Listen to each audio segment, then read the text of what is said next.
can we buy the Snoop Dogg tickets with Bitcoin? And Yeah. I'm like, I don't know what that is. All of the hedge fund mentors there were essentially like, forget about the fund. This would be interesting to license this trading desk technology you're building. If you look at the size and scale of that inheritance that's about to take place, the silver tsunami, it's the largest inheritance in human history is about to take place. Agents will require cryptographic payment protocols. Banks and financial institutions and businesses will be forced to adopt more cryptographic-based protocols because the AIs will be so intelligent that they're going to use the fastest form of payment. Hello, innovators, entrepreneurs, and risk takers. Welcome to another episode of Web3 with Sam Kamani podcast. And today on this podcast episode, I have got here with me David from Mangrove AI, and we are having this conversation live at Consensus Miami. So let's get into this conversation. And as always, nothing that we talk about here should be taken as investment advice or financial advice. And please like, share, subscribe, and follow. With all that out of the way, let's get into it. So David, welcome to the show. It's great to have you here. Looking forward to our conversation today at what you guys are building at Mangrove. But before we even get into all that, I would love to learn a bit more about you. How did you get involved in this industry? Yeah, so it was somewhat by accident.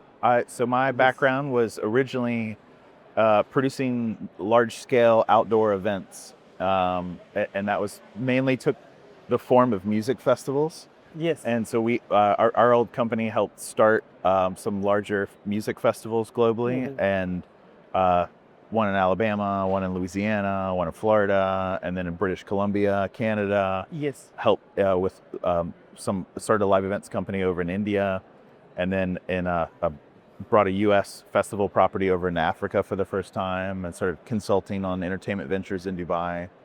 And through that, our background was not in currency hedging, but we were also producing about 500 concerts a year in addition to the festivals. So that is insane. Yeah, across sort of my career in that space, some of our projects sold like 1.5 million tickets. So it's a big sample size of just humanity in different geographic regions. And in 2013, I brought Snoop Dogg over to India for his first time in the country. Yeah. And fans, I guess that were fairly like tech savvy or at least currency savvy, started asking our sales team, can we buy the Snoop Dogg tickets with Bitcoin? And I'm like, I don't know what that is. No, I don't think we can, but maybe. Well, let's look into it. But then that we couldn't get that approved in time, but that was my first sort of data point of like, oh, this fills some sort of need in India. And so I didn't know if it was local to India or not. But then the same question came up for our music festival in British Columbia, which was like also very interesting. And then the same question came up at our shows in Florida, Louisiana, and then also again, I think maybe it was a year or two later in South Africa. Yeah. And so at that point, I started to realize this is a language agnostic request. This is a geographically agnostic request. And our maybe one of our tickets in India might be like 500 rupees. So at like an 11 to 1 exchange rate, it was a fairly affordable ticket. Yeah. But our most expensive ticket in the US might have been like $20,000 for one night. Both of those ticket holders asked if they could purchase our tickets with Bitcoin. And so that to me was like, oh, this is fascinating. So it's language agnostic, geographically agnostic, and socioeconomic sort of agnostic. This is an emergent technology. This is like the internet. This is not going away. This will probably permeate every aspect of society, much in the way that the internet did. It's just a step change in a technology protocol. And so that's where I personally started to get involved. And my business partner has a background, Tim, right? Tim, which you should set up an interview with him. He's here this week if you'd like. He had a background building AI technologies for NASA, the Department of Defense, and the sort of IC community. And amazing. So he's a very technical background, working at the highest levels around complex systems. And he started exploring day trading in around 2019 and sort of did what he does best, which is create these algorithms that would sort of monitor these real-time environments for him, so he doesn't have to stare at charts all day. Yes. And then he approached me about starting a quant trading shop. in crypto. Yeah. That's very fascinating. So what was the first problem that you guys identified that led to building Mangrove AI? Yeah, so our first goal was to start a quant trading shop, like a hedge fund in the space. We were going to run our own money first for maybe 6 months to a year, see how that performed, and then take outside capital. Neither of us had run a hedge fund before, so we went to this program called Fund Launch with Bridger Pennington in Salt Lake City. And the hedge fund mentors there all were like interested in the trading desk that Tim was building, because he couldn't find a existing trading desk that had a tech stack that he knew how to build. So we started building it in-house. And all of the hedge fund mentors there were essentially like, forget about the fund. This would be interesting to license this trading desk technology you're building. Yeah. And Tim's wife, who's an old friend of mine, was, essentially like, you guys are idiots. That's the market telling you that's a business. So we looked at that trading desk and we were like, okay, if there's demand here for this type of product, what is the right audience base for this tech stack? So we started adding more guardrails to that tech stack. You don't have to be a quant to sort of run and operate it. So we've added in these guardrails to sort of broaden the base of potential users. And so we now have an API that's built, that's listed on our GitHub that you can check out. And you can build your own trading desk from it. We're very much like a Stripe model. Like, here, we provide you the software Legos. You could assemble whatever you'd like. But we've open sourced our trading library that's about 228 signals. And we launched that less than 30 days ago. We've had, I think, over 1,000 downloads. And then now we're averaging about 100 new downloads every 24 hours. So that's sort of off to the races. And through that process of customer discovery, we also found out that a lot of registered investment advisors have a sort of a gap in their planning and approach to onboard digital assets. Because from a regulatory standpoint, there's been so much friction with the past administration, or especially the SEC, around onboarding digital assets. And a lot of RIAs, or registered investment advisors, have been seeing potential deposit capital for them go to Robinhood since COVID, right? So like in the US, and I'm sure it was in New Zealand and other places, these sort of stimulus checks went out, everyone was at home, money shows up on their phone, they download Robinhood, they start, because there wasn't much to do, so people started trying out crypto for the first time. And that starts building a habit base to open up these apps and sort of get involved in that space. Meanwhile, traditional financial advisors know about this metric that over 50% of the time someone inherits wealth, they tend to switch financial advisors within 18 to 24 months. Why is that? Usually a generational gap. So it's, I don't want to use the wealth manager that my grandmother used, right? Because I want someone my generation or that sort of thing.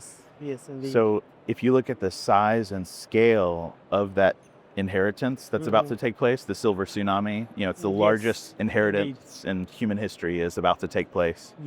So if you combine those two issues, the fact that younger generations' habits are going to these sort of app-based initiatives, and RIAs are losing AUM to that, and then at the same time you have this potential energy of the largest wealth transfer in history about to take place, you don't want to risk that transfer going into Robinhood or some of these other platforms as an RIA. So we've built a technology suite that acts as an on-ramp for digital assets for these, especially middle market RIAs. And we're non-custodial. So you as a retail user can connect any of your digital wallets into the Mangrove platform and invite any third-party user in the world you want to view your balances. So that could be your CPA, could be your spouse, could be your financial advisor, your wealth advisor. So the first step is visibility. And that starts to get the compliance department of that RIA firm more comfortable with onboarding digital assets. And then they can eventually start charging AUM for it. And what we found is many RIAs are chasing the same prospects of trying to find net new wealthy people. So they're all chasing just trying to discover new wealthy people overnight, which is very hard to do. There's only so many that are created, every week. So that's somewhat of a saturated sort of race to the bottom market. But the bigger opportunity set for RIAs is actually to increase your wallet share on a per client basis with your existing customers' digital assets. But they've never gone to you for digital asset advice or use. There's such a huge education lag. Yeah, and they see you as an RIA as the grocery store, and they've been going to the crypto store, which is the hardware store. So when they're dealing with a hammer, they don't go to you, they go to the hardware store.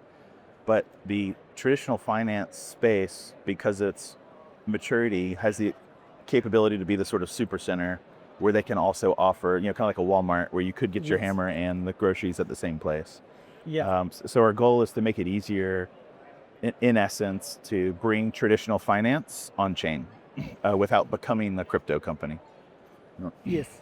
And so do these RAs only serve like accredited investors in US, or do they serve everyone? They'll serve anyone that their firm will accept.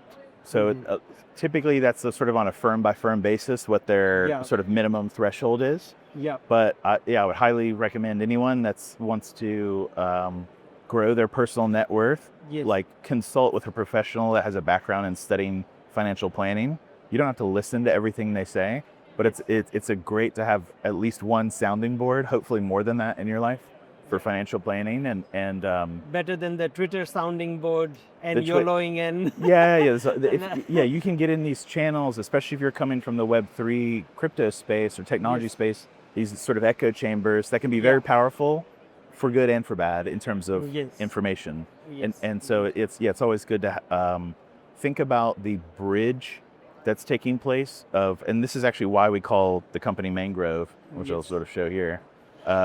We were trying to describe what is the environment we're all living through, whether we like it or not. And it's this, we sort of distilled it down to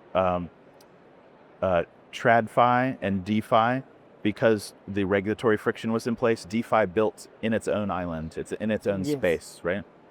Outside of the existing regulatory structure of TradFi.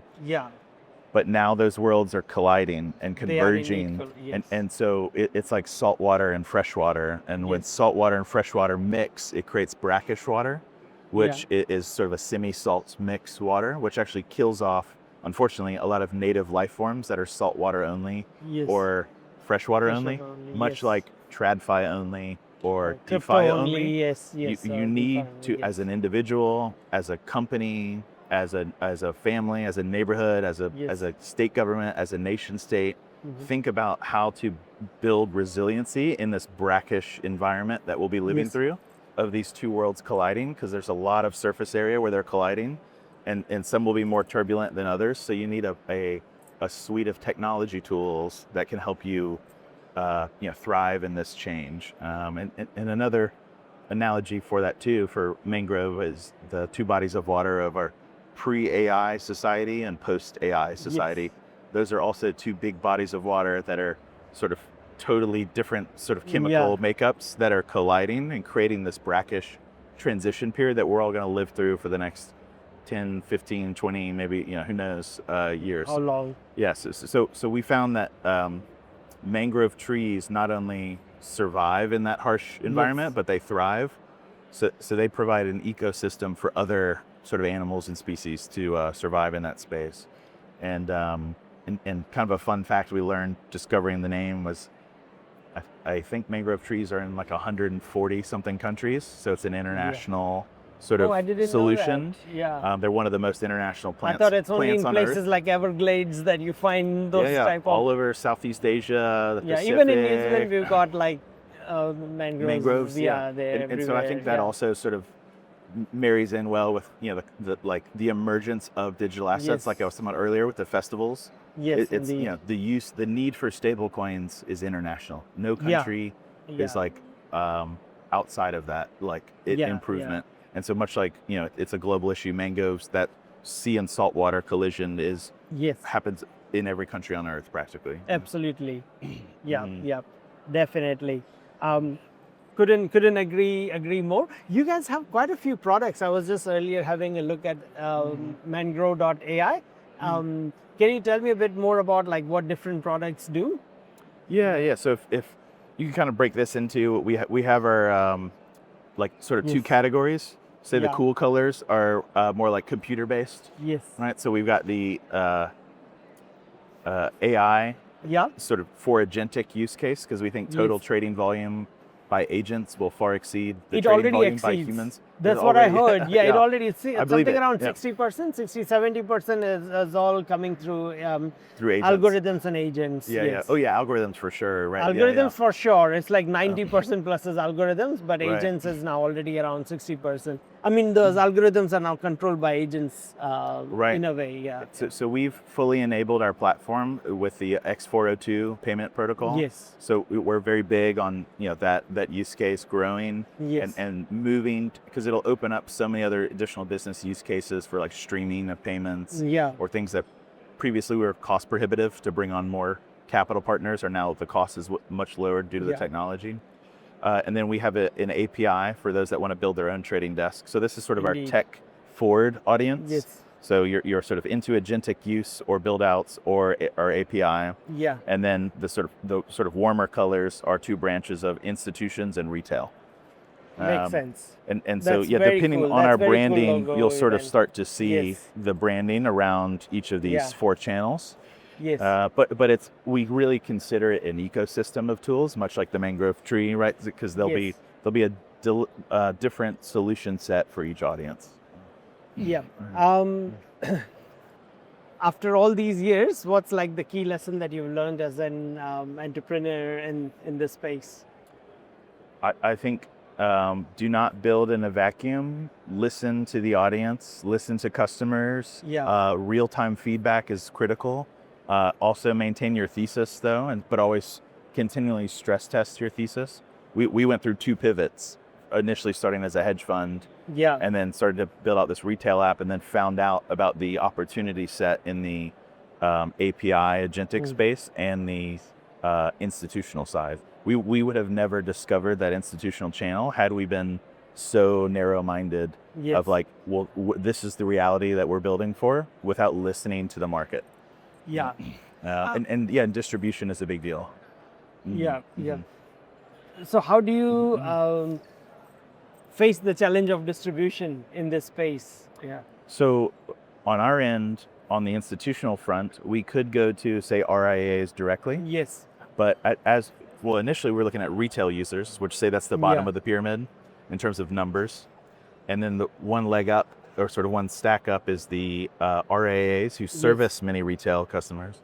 But then the one leg up from that, up the pyramid, is the software providers that provide services to the RIAs. Yeah. So we're actually tying into software companies like TAMPs and others Yeah. that already service many RIAs. Yeah. So then we sort of port in or white label in either way to them, then they service that to all of their clients. And that has been a big step change in how we approach the market. It is, we don't want to have to go create our own distribution from scratch. We have a value set that's narrow enough but productive enough for those in that space, to where we can offer sort of a strict deal with them, and then they help with distribution. I was looking on Mangrove's site and playing around with the demo and things like that. Oh, nice. Oh, yeah. And from what I understand, it can also allow me to create an AI agent and things like that of my own, and test out different algorithms or different trading strategies.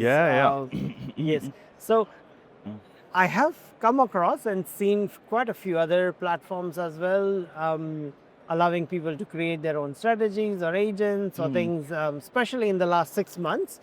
How do you guys stand out from all these other platforms? I think many platforms we've seen, they try to connect AI to the markets directly, which we're not in favor of that, at least not yet.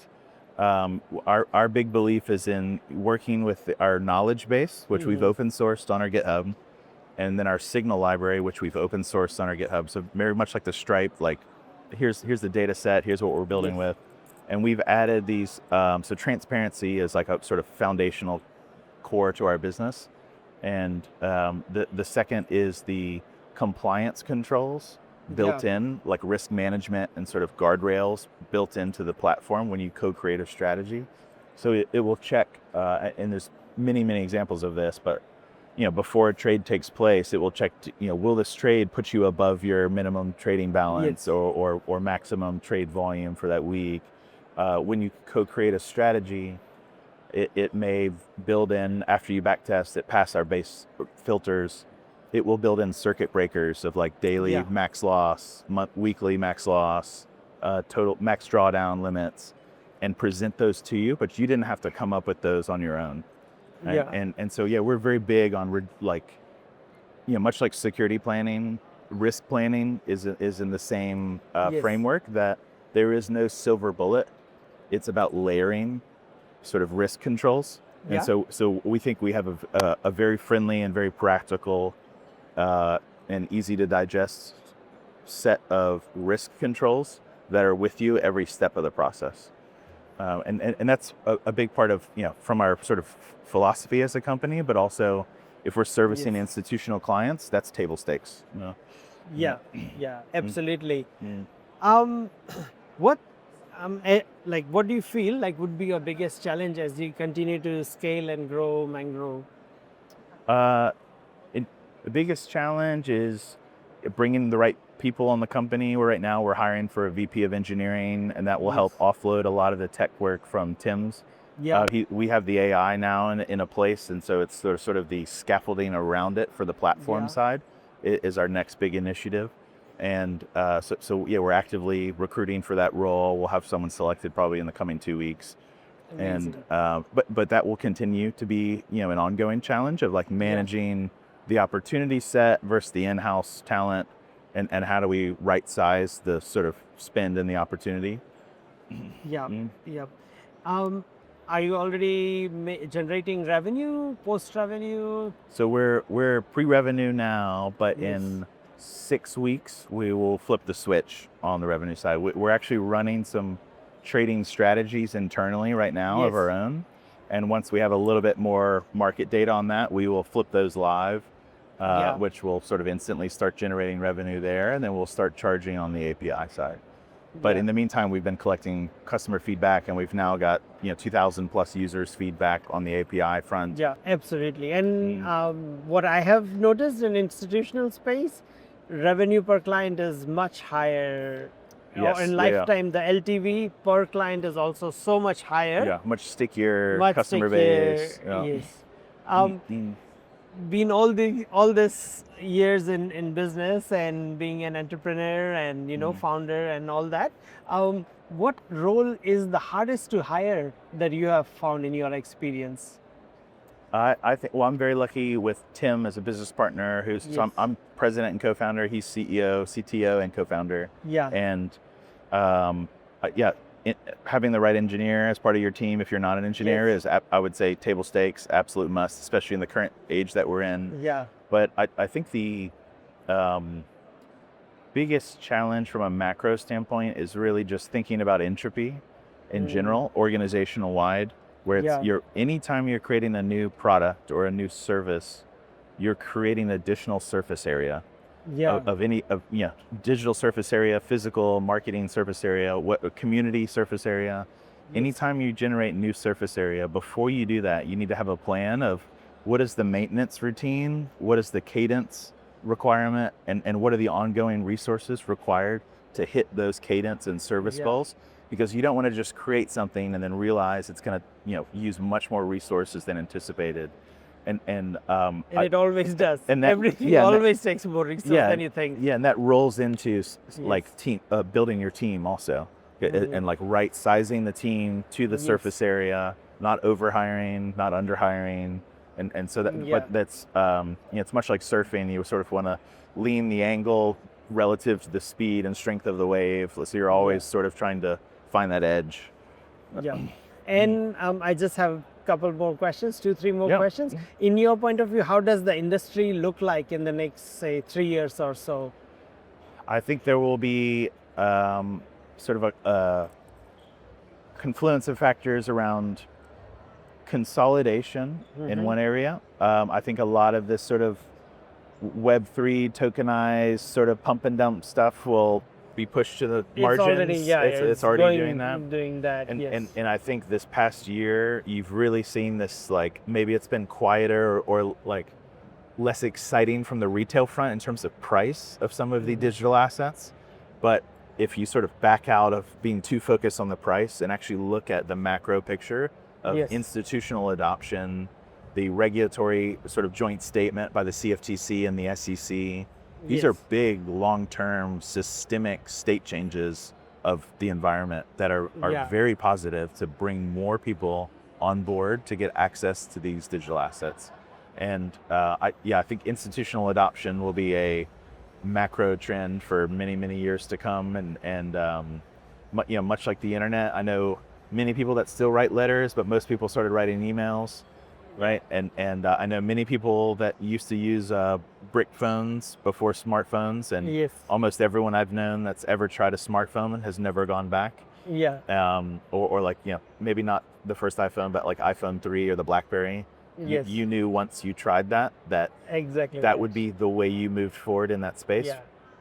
Moving forward. And same thing with AI. Once they tries AI, they don't go back to. And another macro trend that I think not enough people are talking about. There's a lot of topics or discussions within this community around digital assets, and then more in the macro market, just around AI in general.